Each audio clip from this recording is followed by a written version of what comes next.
What are some of the largest mistakes I see a lot of military members make? I'm going to say number one out of the gate is just not even like looking into what job they want. I mean, that is your career. Do not let a bonus dictate the job you choose, okay? I do not want you to be miserable the whole time you're serving. Next up would be going into the military with debt and dumb debt. Like, buying an $80,000 truck, knowing that you're just about to enter the military, or when you get in, buying that $50,000 sports car that you can't even afford. Do not do that stuff, because if you have debt when you are just starting out in the military, it's going to be a lot harder for you to save. Now, I know there is going to be people in life where it's like, hey, I already had this debt, and I understand that, and it's just a matter of being able to budget, okay? And speaking about budgeting, make sure that any base that you go to, you're creating a budget. Too many people, they'll be like, hey, how are you traveling so much? How are you doing this? How are you doing that? And I had a budget. You know what I mean? When I ask the people,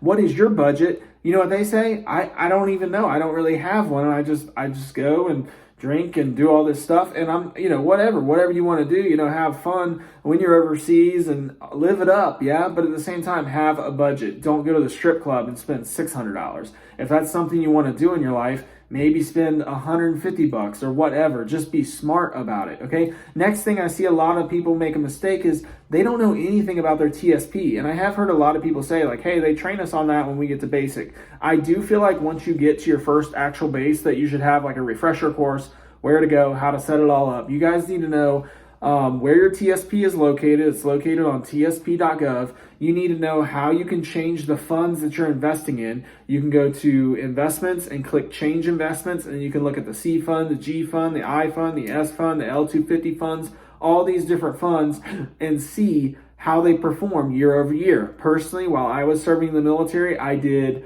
70% C fund and 30% L250, and averaged 15 to 25% every single year. I served 6 years in the military, and I ended up with $50,000 in my TSP. Next mistake I see people make is that they say, well, you know what, I'm just going to use my post 9/11 after I get out of the military and just not go to school while I'm serving. I was maintenance, okay, overseas with a family, with kids, working full-time maintenance, fuel system maintenance, and I was able to go from nothing to a bachelor's degree, to a master's degree, to a project management professional certification on the side. So it is very possible for you to get your education while you're serving. It's just a matter that you need to be dedicated to that. You know what I mean? You have to have a plan, and you have to stick to your plan. Have goals, set goals, make those goals achievable. It is possible. And I actually got all of my schooling paid for. Now, how did I do that? Tuition assistance, $4,500 every single year. And then I also used FAFSA.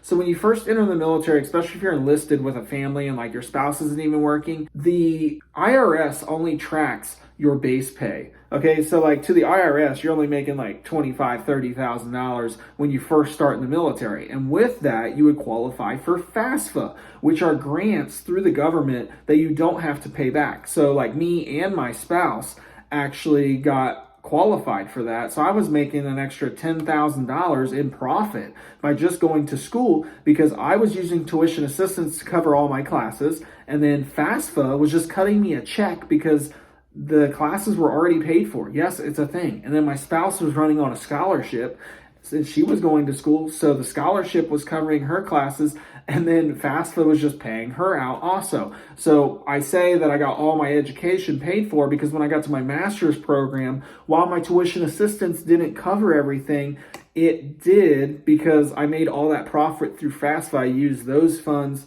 to cover my master's degree.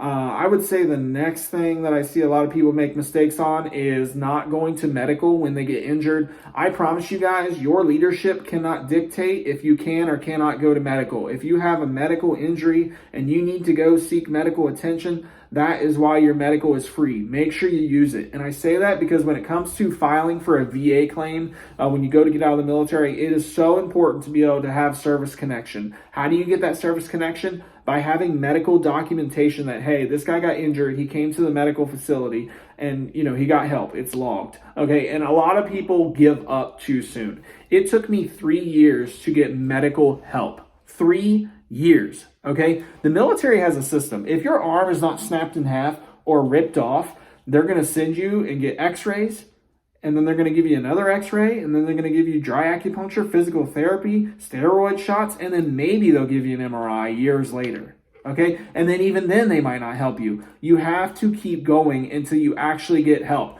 I ended up getting second opinions on all my MRIs and stuff like that, and they found out like, hey, yeah, your neck is like, your disc is completely herniated. Like, I don't know why we didn't help you years ago. You're going to have to probably get 2 neck surgeries. I did have my first neck surgery around 10 months ago. It didn't really help. So now I'm getting a neck fusion in March. It ended up getting pushed a little bit. And then I just got shoulder surgery about 2 months ago. They really said nothing was wrong, but then an orthopedic surgeon looked at it and he's like, oh, you got, torn tendons up in there. You got a bone spur. And you got arthritis, like you need surgery, like that's got to get done.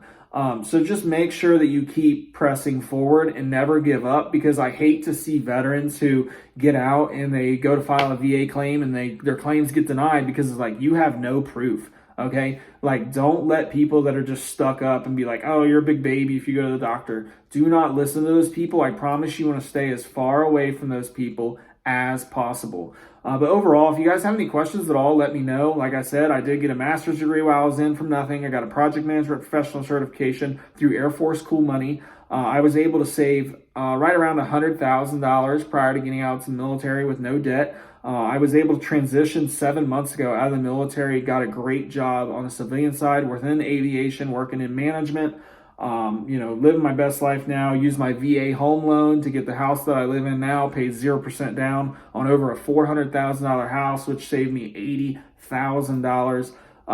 Now that I'm out, I have a HSA account, a health savings account. I have a Roth 401k account. I have the TSP that I ended up not rolling over. I'm just going to let it sit there. I have 2 Roth IRA accounts and a personal investment account. So I promise you guys, especially when it comes to finances too, if you need help with budgeting or anything like that, I honestly enjoy it. It's not financial advice. I just enjoy helping people out, if they ask or need help at all. So if you guys have any questions at all, let me know. I'll continue to make probably longer videos on this page. Yes, I am Military Life, How to Military from TikTok. I wasn't posting on YouTube, which I should have, honestly, the whole time that I was posting on TikTok. But you know what? It's okay. I was able to help thousands of people while I was over on that platform. But I truly appreciate all the support and hope to see you guys soon.